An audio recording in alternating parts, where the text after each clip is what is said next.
جو لوگ بھی سفر کرتے ہیں نا رمضان میں، وہ کہیں بھی مقیم ہوں گے اور سحری کا وقت وہاں ختم ہو جائے سفر شروع ہونے سے پہلے، تو ان پر روزہ رکھنا لازم ہے۔ یہ مسئلہ خوب سن لیں، پھر میں آگے شروع کرتا ہوں کیونکہ بہت زیادہ سوال پوچھا جا رہا ہے۔ آپ جب سفر کرتے ہیں، آپ نے امریکہ جانا ہے پاکستان سے، امریکہ ہے ویسٹ کی طرف نا، تو ابھی آپ ایئرپورٹ چلے گئے رمضان میں، ابھی آپ مسافر نہیں بنے، ایئرپورٹ پہ جب تک بیٹھے رہیں گے آپ مقیم ہی ہوں گے، حتیٰ کہ آپ جہاز میں بیٹھ گئے، ابھی جہاز ہوائی اڈے پر ہے، اڑا نہیں ہے، یہاں تک کہ جہاز چلنا شروع ہو گیا اور اسی دوران سحری کا وقت ختم ہو گیا، تو چونکہ اس روزہ شروع اس حالت میں ہوا ہے کہ آپ ابھی مسافر بنے نہیں ہیں، تو آپ پہ روزہ رکھنا بولے لازم ہے۔ تو آپ کو نیت کرنی پڑے گی، دل میں نیت کہ میرا کیا ہے، وہ روزہ ہے۔ اب جب جہاز ہوا میں اڑ گیا اور شہر کی آبادی کو اس نے کراس کر لیا، تو اب آپ بن گئے مسافر۔ مسافر بن تو گئے لیکن آپ کو اب روزہ توڑنے کی اجازت نہیں ہے، کیونکہ مسافر کو روزہ چھوڑنے کی تو اجازت ہے، توڑنے کی نہیں ہے۔ جب چھوڑنے کا ٹائم تھا تو مسافر بنے نہیں تھے، اور جب مسافر بنے ہیں تو روزہ شروع کر چکے ہیں، سٹارٹ کر چکے ہیں، لہذا اب توڑنے کی اجازت نہیں ہے۔ سمجھ میں آ رہی بات کہ نہیں آ رہی؟ اب ہوگا کیا؟ اگر آپ مغرب سے مشرق کی طرف جا رہے ہیں، آسٹریلیا کی طرف جا رہے ہیں، میں پہلے نا دنیا کے نقشے میں نے بہت دفعہ سمجھنے کی کوشش کی، سمجھ میں نہیں آتے تھے کہ کون سا ملک کدھر کو ہے، یہ نقشوں سے سمجھ میں نہیں آتا۔ جب ٹریولنگ شروع کی ہے نا، ٹریولنگ، اب دنیا سمجھ میں آنا شروع ہوئی ہے کون سا ملک کدھر کو ہے، سمجھتے ہو؟ اس سے کیا پتا چلتا ہے کہ پریکٹیکلی کسی چیز میں مبتلا ہونا الگ چیز ہے، کتابیں پڑھ لینا الگ چیز ہے۔ اسی لیے ہم کہتے ہیں کہ مسائل مفتیوں سے پوچھا کرو، صرف کتابیں پڑھ کے حوالے یاد کرنے والے مفتی نہیں ہوتے، کیونکہ وہ پریکٹیکلی اس فیلڈ میں ہوتے نہیں ہیں۔ ایک ہے نا لوگوں کے مسائل آ رہے ہیں، آپ فتویٰ لکھ رہے ہیں، بڑے اس کی نگرانی کر رہے ہیں، چیک کر رہے ہیں غلطی ہے یا نہیں ہے، امپلیمنٹ اس کا سوسائٹی پہ کیا ہوگا آگے جا کے، ان چیزوں سے جو پریکٹیکلی گزرا ہوا ہو وہ مفتی ہوتا ہے۔ اور صرف کتابیں پڑھ کے حوالے یاد کر کے فتویٰ دینا، غلو و اضلو، خود بھی گمراہ ہوگا، لوگوں کو بھی گمراہ کرے گا۔ حج اور عمرے کی مثال دیکھ لو، حج آپ کتابوں سے جتنا مرضی پڑھ کے چلے جاؤ، جب تک آپ نے عملی طور پر حج نہیں کیا آپ کو حج کے مسائل نہیں آتے۔ مشہور واقعہ حضرت ملا علی قاری رحمۃ اللہ علیہ کا ہے، حج پہ عمرے پہ انہوں نے بہترین کتاب لکھی، ملا علی قاری رحمۃ اللہ علیہ، جو مشکات کی شرح جنہوں نے لکھی ہے، بڑے عالم تھے۔ جب عمرہ کرنے گئے نا یا حج کرنے گئے تو الٹا طواف کرنا شروع کر دیا۔ کسی نے پوچھا کہ تم نے ملا علی قاری کی کتاب نہیں پڑھی؟ حج پہ آ رہے تھے، کم از کم ملا علی قاری کی کتاب تو پڑھ کے آتے۔ ان کو نہیں پتا تھا کہ یہ ملا علی قاری، یار آپ لوگ تو پتہ نہیں کیا ہو گیا، ایسے لگ رہا ہے جیسے پتہ نہیں کوئی میں نے قرضہ لیا ہوا ہے آپ لوگوں سے، کوئی ہاں ہوں تو کرے نا۔ تو وہ ان سے کسی نے پوچھا، ابھی سٹارٹ انجن بھی تو سٹارٹ ہوتا ہے نا، اتنے دنوں بعد بیان شروع کر رہا ہوں، ایک دم سے ڈائریکٹ تفسیر نہیں آ جائے گی، تھوڑا سا انجن سٹارٹ ہونے میں میں سوچ رہا تھا آج بیان کروں گا کیسے، کیونکہ وہ زلزلے میں اتنے لوگ وہاں، اتنے متاثرین، اتنی ٹھنڈ سرکی میں، پھر وہاں سے مکہ مدینہ میں وہ الگ ماحول ہے، وہ دماغ کا دہی ہو گیا۔ تو ابھی تھوڑا انجن سٹارٹ ہونے میں کیا لگتا ہے، ٹائم لگتا ہے، اس ٹون میں آنے میں جو رمضان میں تراویح کے بعد کے الگ سے بیانات ہوتے ہیں، وہ خیر میں ابھی شروع کروں گا انشاءاللہ۔ تھوڑا سا یہ سن لیں آپ لوگ جو میں آپ سے کہہ رہا ہوں، کچھ علمی باتیں ہیں۔ کیا کہہ رہا تھا؟ ہاں، تو ملا علی قاری رحمۃ اللہ علیہ سے وہ بندے نے کہا کہ ملا علی قاری کی کتاب پڑھ کے حج کرنے آ جاتے نا، کسی عالم کی کتاب پڑھ کے مسائل تو سیکھ لیتے۔ اس کو نہیں پتا تھا یہ بیچارے خود کیا ہیں، یہ کتاب کا مصنف الٹا طواف کر رہا ہے۔ تو پریکٹیکلی کسی چیز میں جب آپ مبتلا ہوتے ہیں، اس کا تجربہ ہوتا ہے، وہ بالکل الگ ہوتا ہے، اور کتاب پڑھ لینا بالکل ایک کتاب بھی ضروری ہے، لیکن عملی طور پر میں ابھی عمرہ کرنے گیا، میں الحمدللہ اللہ نے بہت دفعہ عمرے کی توفیق دی، مجھے یاد نہیں کتنے عمرے کی۔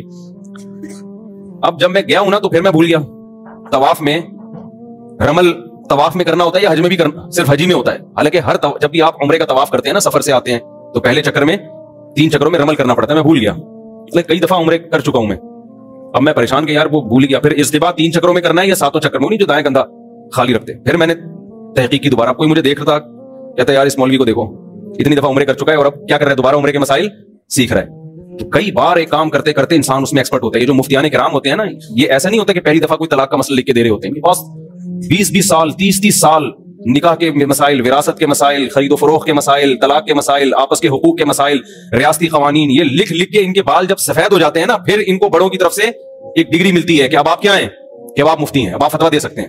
ہمارے ہاں پتھر اٹھاؤ کوئی نہ کوئی اسکالر نکل رہا ہے اور وہ مفتی بنا ہوا ہے، اور جو گمراہی پھیلائی جا رہی ہے اللہ کی پناہ، تو ہر فیلڈ میں ایسا ہی ہے۔ تو خیر، تو میں مسئلہ بتا کے پھر آج کی تفسیر کی طرف چلتا ہوں۔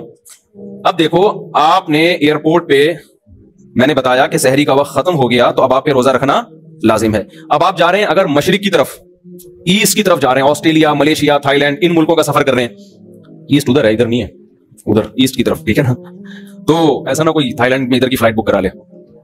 تو جب آپ ایسٹ کی طرف جائیں گے نا تو آپ کی موجیں ہو جائیں گی، آپ کی کیا ہو جائیں گی، موجیں۔ کیونکہ سورج ادھر سے نکل رہا ہے اور آپ جا کس کی طرف کو رہے ہیں؟ سورج کی طرف. تو ٹھک ٹھک کر کے نمازیں بھی آئیں گی اور سورج بھی بہت جلدی غروب ہو جائے گا, تو آپ کا روزہ بڑے مزے سے گزر جائے گا.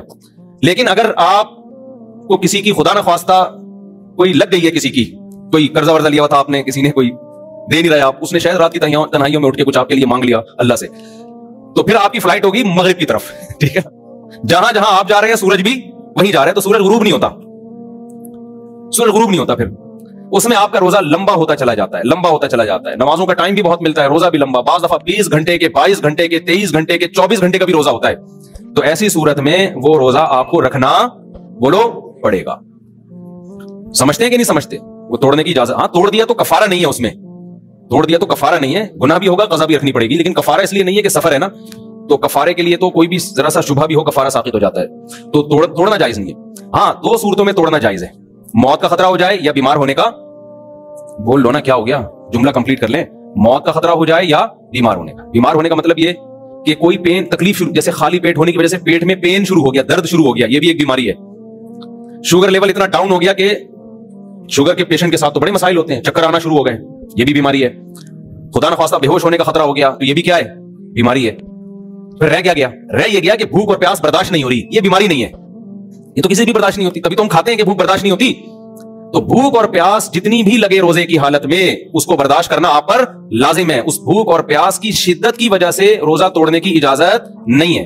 ہاں بیمار ہونے کی, پیٹ میں درد ہو رہا ہے, السر کے پیشنٹ کو بہت زیادہ پین شروع ہو جاتا ہے بھوکے رہنے سے, یا شوگر لیول ڈاؤن ہونا شروع ہو گیا, بے ہوشی کا خطرہ ہے, اس طرح کے جو خطرات ہوں گے, بیمار ہونے کا خطرہ جسے کہتے ہیں, بلڈ پریشر اتنا زیادہ لو ہو گیا کہ ڈاکٹر نے کہا 2 انڈے اس نے نہیں کھائے اگر, تو بعض دفعہ بلڈ پریشر لو ہوتا ہے نا, نمک کھانا پڑتا ہے فوراً, یا انڈے منڈے پھوڑنے پڑتے ہیں, یا کوئی ORS وغیرہ پینا پڑتا ہے, تو بی پی لو ہوگا نا, یہ بھی ایک بیماری ہے.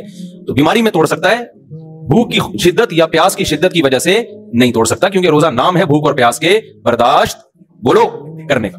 خوب سمجھ لو, بعض دفعہ ایسا بھی ہوتا ہے کہ آپ سحری میں پانی پینا بھول گئے اور پتہ چلا سحری کا وقت ختم ہو گیا, اوبے یار پانی تو پیا ہی نہیں, اوئے ہوئے ہوئے, ایسا ہوتا ہے.